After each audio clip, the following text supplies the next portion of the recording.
In today's video, I'm going to teach you how to use Free Pen tool in Photopea. We'll walk through opening your image, selecting the free pen, drawing a clean path, and filling it to create a solid shape or accent. By the end, you'll know how to trace objects and fill your path with the exact color you want. First, head to Photopea in your web browser. Photopea is a free, web-based editor, so there's nothing to install. Just open the website and you're ready to go. On the Start screen, click Open from Computer. This tells Photopea you want to work with a file that's already on your device. A file picker will appear. Choose an image you want to work on and confirm. For best results with freehand tracing, pick a photo with clear edges and good contrast, but any image will do. Your canvas will load with the image as the background layer. Next, go to the toolbar on the left and right-click the pen tool icon. This reveals the hidden variations of the pen tool.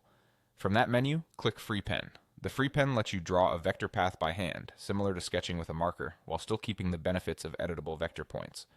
Now draw your path on the canvas. Click and drag to trace around the object or area you want. You can draw in one continuous motion or lift and continue.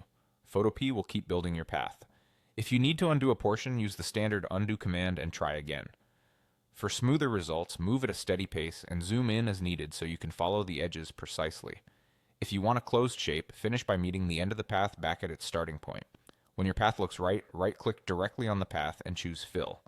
The Fill dialog will appear so you can decide how the shape is filled. Pick a color that contrasts with your image, adjust blending mode or opacity if you like, and confirm.